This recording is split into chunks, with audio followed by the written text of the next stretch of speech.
پھر وہ بنی اسرائیل نے کہا گائے کیسی ہو، یہ وہ لمبی کہانی چلتی ہے بنی اسرائیل کی، میں کچھ کہا ذبح کرو. جب وہ ذبح کر کے اس نے کہا کہ اس کی جو ایک ٹکڑا گوشت کا ہے اس کو پھینکو اس کے اوپر، جو مقتول کے اوپر، تو وہ بتا دے گا اٹھ کے کہ کس نے قتل کیا.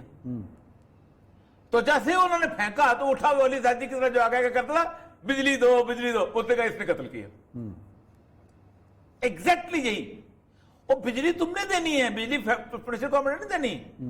وہ شباشی جب کر رہے تھے کہتے شباشی نے بجلی لگائی کیوں نہیں اپنے، تم نے دینی ہے. کیا مذاق بنایا ہوا یار، تم 2 سال ہم نے صبر کیا عمران خان صاحب، ہمارے ان لوگوں کے منہ بند کرو. ارے عامر لیاقت صاحب ان کے اپنے ایم این اے ہیں، وہ بھی اپنی حکومت سے انہوں نے تنقید کی ہے عمر ایوب صاحب پر. وہ ہے ہمارے پاس ڈاکٹر عامر لیاقت صاحب، وہ بھی چلوائیں ذرا پھر اس کو. یہ حکومت کے خلاف. اب ذرا میں بتاؤں، ہاں کراچی والوں کو بھی، پورے ملک کو بھی، جو عمران خان صاحب کو عمران نجات زندہ سمجھ رہے ہیں، ہم بھی سمجھتے ہیں، شرمندہ ہیں، ہم سمجھتے ہیں.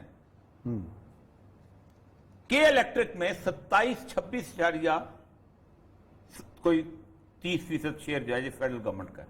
اچھا. عمران خان صاحب کا. بورڈ آف گورنرز میں، بورڈ آف ڈائریکٹرز میں ان کے بندے ہیں.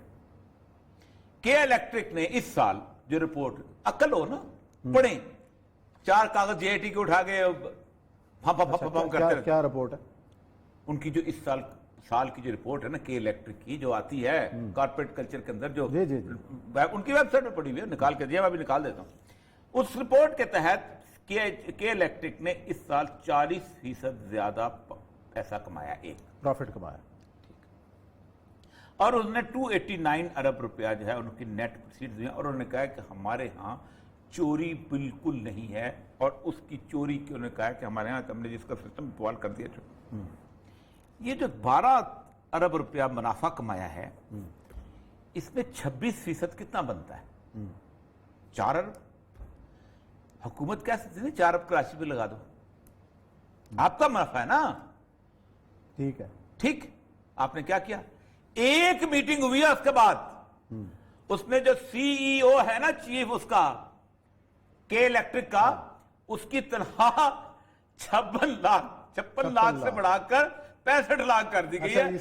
جزاک اللہ خیر. سے کراچی کے الیکٹرک کے مسائل ہیں، کراچی کے شہری مسائل ہیں، اب بھی پانی کھڑا ہوا ہے. ایک توانا آواز ہے جماعت اسلامی کراچی کے امیر حافظ نعیم الرحمان نے ہمیں جوائن کیا ہے، شہری مسائل کے حوالے سے کافی ایکٹیو کردار ادا کر رہے ہیں.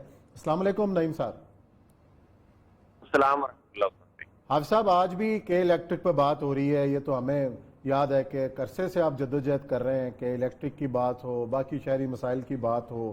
اب یہ جو سارا پنڈورا بکس کھلا ہوا ہے، خود پی ٹی آئی بھی شامل ہے کہ الیکٹرک کے خلاف احتجاج کے حوالے سے، تو کیا پیش رفت ہوئی ہے؟ کو آپ کو کامیابی ملی ہے اپنی اس پوری مہم کے دوران؟ دیکھیں، جد و جہد کرنے کا فائدہ ایک تو یہ ہوتا ہے کہ کوئی نہ کوئی آواز تو بنتی ہے. اور پہلے تو ایک آدمی بھی بات نہیں کرتا تھا، جماعت اسلامی ہی اس پر گفتگو کرتی تھی. اب اس پریشر کے نتیجے میں پی ٹی آئی کو کم از کم اتنا کرنا پڑا ہے کہ وہ مظاہرہ کر رہے ہیں. لیکن عجیب بات یہ ہے کہ ان کا مظاہرہ کس کے خلاف ہے اور کس کے حق میں، یہ سمجھ میں نہیں آ رہا. کیونکہ پی ٹی آئی نے تو خود پاس کیا ہے نا، یہ خود ان کی جو ای سی سی ہے اس نے پاس کیا. اور یہ بھی میں مزے کی بات بتاؤں، اور یہ مقبول جان صاحب سن رہے ہیں اگر، کہ یہ جو ای سی سی ہے، جو ان کی کونسل ہے، اکنامک کونسل، اس میں تو خود جو ابراج گروپ ہے، جو 4.6% شیئر ہولڈر ہے ابراج گروپ. جی 26 میں بتا چکا. جی یہ بھی بتا چکا کہ 26% تو فیڈرل گورنمنٹ خود اس کی شیئر ہولڈر ہے. جی جی. تو اب 12 ارب روپے اس سال انہوں نے منافع کمایا اس سال کراچی سے. اچھا. اب یہ دیکھیے، آپ کے یہ جو ہے اپنا عارف نقوی صاحب جو ہے ابراج گروپ کے جو فاؤنڈر سی او ہیں، وہ عمران خان صاحب کے ذاتی دوست بھی ہیں. اور جب تک وہ گرفتار نہیں ہوئے تھے لندن میں، تو وہ ان کی سی سی میں شریک ہوتے تھے. اس کی تمام فوٹیج موجود ہے. تو جو ایک کمپنی ہے، اب اس کے خلاف یہ فیصلہ کیسے کر سکتے ہیں؟ آپ کو پتہ ہے مارچ 2020 میں ایڈوانس سبسڈی 26 ارب روپے کی کے الیکٹرک کو دے دی گئی. جی مجھے معلوم. ٹھیک ہے. اور آپ یہ بتائیے کہ یہ کہتے ہیں کہ اسٹیل مل اس لیے بند کر دیں گے، 9,500 ملازمین اس لیے نکال دیں گے کہ ہمیں تنخواہیں دینی پڑ رہی ہے جو 55 کروڑ اور 70 کروڑ روپے. جبکہ اس میں ملازمین کا قصور یہ ہے کہ آپ چلانا ہی نہیں چاہتے تو ملازمین کام کیسے کریں گے؟ آپ چلاؤ تو ملازمین کام کریں گے. تو ایک ادارے کے یہ سلوک ہے. اور ایک پرائیویٹ ادارہ، آپ کو معلوم ہے کہ جب 2005 میں یہ ادارہ پرائیویٹائز ہوا تھا تو اس وقت 1.5 ارب روپے کی سبسڈی ملتی تھی، اور اس ادارے کو 75 ارب روپے کی سبسڈی بھی گورنمنٹ نے دی ہے. پھر کے الیکٹرک کا مسئلہ یہ بھی ہے کہ ظاہر ہے کہ یہ فلانتھروپی کے نام پر اور یہ بھتہ بھی دیتے ہیں پارٹیوں کو، جس میں پی ٹی آئی بھی شامل ہے، اور یہ ایک ایسی حقیقت ہے کہ جس کو کوئی ڈینائی نہیں کر سکتا۔ اب بات یہ ہے کہ 2 سال تو پی ٹی آئی کو بھی ہو گئے نا، نون لیگ نے کچھ نہیں کیا، پیپلز پارٹی نے کچھ نہیں کیا، ایم کیو ایم تو دونوں دفعہ بیچنے میں شریک تھی، اور ابھی بھی ایم کیو ایم جو ہے وفاقی حکومت کا حصہ ہے، کابینہ میں بیٹھے ہوتے ہیں اور فیصلے کرتے ہیں کراچی دشمنی کے۔ تو یہ جو سچویشن ہے اس پہ کون کنٹرول کرے گا؟ تو پی ٹی آئی کو تو سب سے پہلے جو ہے وہ پھر یہ بات بتانی چاہیے نا کہ ہم نے اس کو بڑھایا ہے تو ہم ہی اس کو ختم کر دیں گے۔ عمران خان تو کوئی بیان نہیں دے رہے اس پر، تو یہ کنفیوژن کریٹ ہو رہا ہے، اور میں سمجھتا ہوں کہ الیکٹرک اس پر جتنا ظلم کر رہی ہے اوور بلنگ کے حوالے سے، اس وقت شہری بلبلا رہے ہیں بالکل، بارش کا پہلا قطرہ پڑتا ہے پورے شہر کی لائٹ بند، 10-15 گھنٹے لائٹ چلی جاتی ہے، لوڈ شیڈنگ ہو رہی ہے۔ اس وقت جو ہماری ڈیمانڈ ہے وہ ہماری جو انسٹالڈ کیپیسٹی ہے اس سے کم ہے ڈیمانڈ، ہماری نارمل ڈیمانڈ کم ہے، اس لیے کہ رات کو تو فیکٹریاں بھی بہت کم بن رہی، 1/3 فیکٹریاں چل رہی ہیں اس وقت، یعنی تقریباً 30-40% کے اوپر ہماری فیکٹریاں چل رہی ہیں، اور اب 7 بجے کے بعد مارکیٹیں بند ہو جاتی ہیں، لاک ڈاؤن کہیں کہیں۔ اچھا نہیں بھائی، میں آپ سے پہلے یہ فگرز دے رہا تھا، ابھی میں نے پوری ان کی اس کی سائٹ پہ نکال لی ہے ان کی آج کی اپنا کے الیکٹرک کی، کہ 2019 میں انہوں نے 12.3 ارب منافع کمایا، اور اس سال انہوں نے 17.3 ارب منافع، یہ منافع آتا ہے تنخواہیں بھی دے دی، سب کچھ دے دیا، ہر چیز نکال کے۔ 2019 میں انہوں نے 217 ارب روپے کمائے نیٹ جو پروسیڈز ہوئی، اور 289 اب کمائے، یعنی 44% کے بھی انکریز ہوئی ہے۔ مجھے یہ بتائیے کہ جو آپ کے ساتھ بیٹھے ہوئے ہیں، جو روز نعرے لگاتے ہیں، جن کا 26% شیئر ہے اس کے اندر، یہ 12 ارب روپے میں سے 4 ارب روپیہ تو فیڈرل گورنمنٹ کا اپنا بنتا ہے، عمران خان صاحب کا، وہ کیا ایکسچیکر میں چلا گیا، وہ کراچی پہ کیوں خرچ نہیں ہوا؟ کیونکہ کراچی سے نصیب ہوا تو کراچی پہ خرچ ہونا چاہیے۔ اور یہ ہمارے میئر صاحب کیا کر رہے تھے اس وقت، باقی کیا کر رہے تھے جس وقت یہ سارے معاہدات ہو رہے تھے؟ دیکھیں میں آپ کو اس کی ہسٹری بتا دوں کہ 2005 میں جب پہلی دفعہ بکی تھی تو مشرف اور ایم کیو ایم نے بیچی تھی، اور 2009 میں دوسری مرتبہ ابراج گروپ کو بکا ہے تو زرداری صاحب اور ایم کیو ایم نے بیچی، ٹھیک ہے۔ اچھا، اب مسئلہ یہ ہے کہ الیکٹرک کا اور ابراج گروپ کا کہ نوری آباد میں ایک پاور پلانٹ ان کا 100 میگا واٹ کا چل رہا ہے، اس کو گیس کا مسئلہ پیدا ہوا تو وفاقی حکومت کے خلاف احتجاج پیپلز پارٹی نے شروع کر دیا تھا نون لیگ کے زمانے میں، پھر شاہد خاقان عباسی صاحب تشریف لائے اور ان کو گیس پرووائڈ کی گئی، جبکہ 80-90 ارب روپے کے مقروض ہیں یہ پاکستان کے وفاقی ادارے کے۔ عمران خان اتنی بڑی بڑی باتیں کرتے ہیں، میری کبھی میں یہ کروں گا، وفاق کا ادارہ ہے نا سوئس سودرن گیس، تو اس ادارے پہ کے نادہندہ ہے کہ الیکٹرک جس کی وجہ سے شنگھائی الیکٹرک سے ڈیل نہیں ہو پا رہی، اتنی بڑی لائبلٹی موجود ہے، اس کے لیے عمران خان کچھ نہیں کر رہے، ٹھیک ہے۔ اب تو آپ تو 4 ارب کی بات کر رہے ہیں، 72 ارب روپے کے مقروض ہیں اس وقت جی۔ اب آپ مجھے یہ بتائیے کہ اس کے بعد اب آپ کلو بیک ایک ٹرم ہے معاہدے کی کہ جب پروفٹ میں کمپنی آئے گی تو صارفین کو اس کا جو ایفیکٹ دے گی، یہ تقریباً 20 ارب روپے بن چکے ہیں جو صارفین کو ملنے چاہیے۔ میٹر رینٹ جعلی طریقے سے یہ پیسے لیتے رہے ہم سے، اور اسی طرح ڈبل بینک چارجز کے لیتے رہے، جماعت اسلامی کی جدوجہد سے یہ سلسلہ ختم ہو گیا۔ ٹیرف ان کو جو بار بار دیا جاتا ہے، کہا جاتا ہے کہ یہ تو وفاقی حکومت سبسڈی دیتی ہے، اس کا تعلق جو ہے کہ الیکٹرک کے بل سے عوام کا نہیں، یہ بالکل بکواس بات ہے۔ 2005 کا بل دیکھ لیجئے، 7 کا دیکھ لیجئے، 11 کا دیکھ لیجئے، 15 کا دیکھ لیجئے، اور 2020 کا دیکھ لیجئے، کوئی جو ہے وہ سارا کا سارا امپیکٹ یہ عوام کی طرف منتقل کر دیتے ہیں۔ فیول ایڈجسٹمنٹ چارجز کے نام پر ہم سے پیسے وصول کرتے ہیں، آئل کے پلانٹ چلاتے نہیں ہیں، پیسے ہم سے آئل کے لیتے ہیں۔ اور ابھی مسئلہ کیا ہوا، کہتے ہیں ابھی آئل نہیں تھا اس لیے ہم پلانٹ نہیں چلا رہے، کبھی گیس نہیں ہوتی تو پلانٹ نہیں چلاتے، کبھی آئل نہیں ہوتی تو پلانٹ نہیں چلاتے، ہیومیڈیٹی آتی ہے تو ان کا سسٹم ٹرپ ہوتا ہے، تانبا بیچ گئے سارا ہمارا اربوں روپے کا، اس کا کوئی حساب ہے؟ اور یہ جو منافع شو کر رہے ہیں یہ بھی غلط ہے۔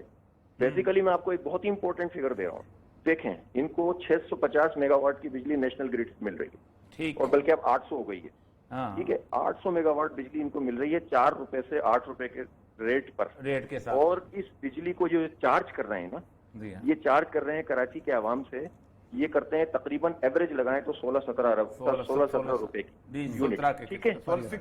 جو ان کا ڈفرنس آ رہا ہے نا 70-80 ارب روپے کا آ رہا ہے، ٹھیک ہے، 70-80 ارب روپے کا۔ یہ تو میں نے ان کے بیلنس شیٹ کے اٹھائی ہیں نا جو خود بول رہے ہیں۔ ہاں جی جی۔ اچھا میں آپ کو ایک اور امپورٹنٹ بات بتاؤں، انہوں نے جنریشن میں اضافہ نہیں کیا، معاہدہ ان کا کینسل ہو جانا چاہیے۔ 2005 میں 93,000 ملین یونٹ کی بنا رہے تھے، 2020 میں یہ صرف 99,000 ملین یونٹ بنا رہے ہیں، صرف آپ کو 5% 6% کا انہوں نے اضافہ کیا، جبکہ ان سے کہا گیا تھا کہ 1300 میگا واٹ کا اضافہ کریں گے 3 سال میں۔ $361 ملین کی ان کو جو ہے وہ انویسٹمنٹ کرنی تھی، جو انہوں نے نہیں کی۔ یہ سسٹم ان کا اس قابل نہیں ہے کہ یہ بجلی ان کے پاس پوری بھی ہو تو یہ نہیں چلا سکتے، یہ فیل ہو گئے۔ ان کا لائسنس کینسل کیوں نہیں ہوتا، ان کو پکڑا کیوں نہیں جاتا؟ تو وہ تو پارٹی فنڈنگ ہے نا، ڈیموکریسی پارٹی فنڈنگ ہے۔ تو جب یہ حال پاکستان کی بنیادیں انہوں نے رکھی ہوئی ہیں، اب کیا کریں آپ؟